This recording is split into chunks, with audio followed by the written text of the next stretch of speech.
Salut, c'est Arnaud de Com Academy. Faire de la publicité pour ses produits sans les montrer, ça peut paraître un peu surprenant. C'est pourtant ce qu'a fait Camaïeu fin 2021. Alors, bonne ou fausse bonne idée? Vous avez 3 minutes? Alors je vous en parle tout de suite.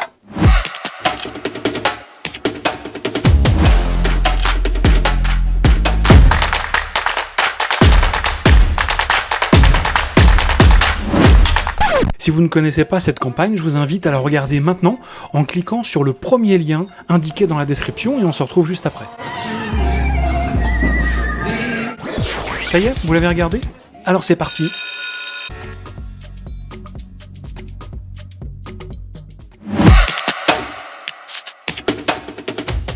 Pour exprimer sa nouvelle identité de marque et revenir en force sur le marché du prêt-à-porter, l'agence Buzzman a imaginé pour son client Camaïeu une campagne 360. La particularité, mettre en avant la femme sans jamais montrer un seul vêtement. Une marque de prêt-à-porter pour femmes qui montre des femmes qui ne portent pas de vêtements de la marque, bizarre. Bizarrerie supplémentaire, vendre des femmes réelles à l'état brut plutôt que du rêve avec des mannequins photoshopés, encore plus bizarre. Bon, en réalité, ce n'est pas si bizarre que ça, puisque même si l'utilisation de la femme-objet, fantasmée, sexualisée, tend quand même à se raréfier, quoique, les marques sont en tout cas de plus en plus craintives et attentives à ne pas subir les foudres médiatiques et les sanctions immédiates des clients.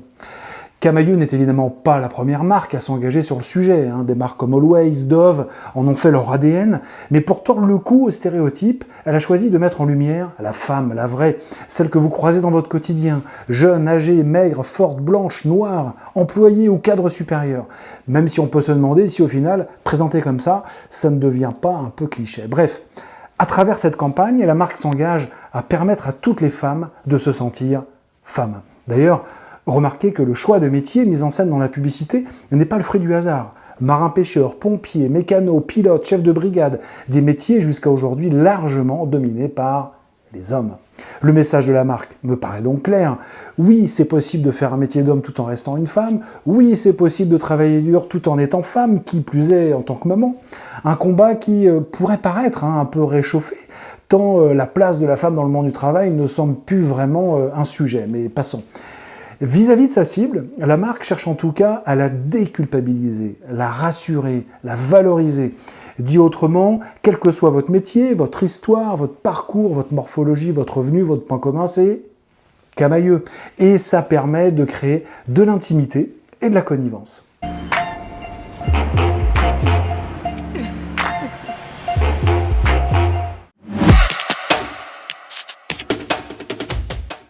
Trois points à retenir. Le secteur du prêt-à-porter reste très standardisé, souvent déconnecté de la vraie vie de ses clientes. Alors montrez que votre marque est le reflet de ce que vivent vos clients, ne plus vendre du rêve mais du réel, fait de vous une marque plus authentique et plus sincère. Et ça, le consommateur apprécie. 2.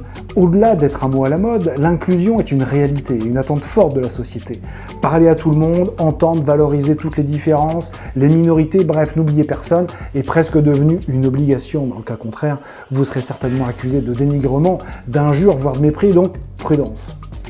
Troisième point, on ne peut pas dire que la promo produit n'a plus sa place dans la communication d'aujourd'hui.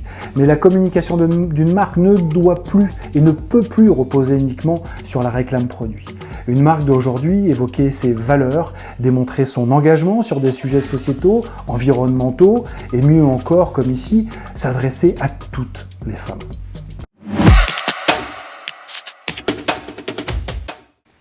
En conclusion, l'objectif était de communiquer sur une nouvelle identité de marque. Alors, faire le choix de mettre en avant ses clientes plutôt que ses collections, c'est effectivement bien plus intéressant. D'autant que les mauvaises langues, dont je fais peut-être partie, pourraient aussi dire que le style des vêtements Camaïeu est tellement passe-partout et sans style distinctif que de toute façon les montrer dans une campagne n'aurait pas été aussi différenciant ni impactant. En tout cas, retenez que pour vendre des produits, il ne faut pas nécessairement montrer ce que l'on fait, mais prendre plutôt le temps d'expliquer à sa communauté comment on le fait et surtout pourquoi on le fait. Vous avez envie que je décrypte d'autres campagnes qui vous ont plu ou qui vous ont déplu? Vous avez envie d'exprimer votre avis et ressenti sur cette campagne? Ça m'intéresse vraiment, je vous invite à me dire tout ça maintenant dans les commentaires.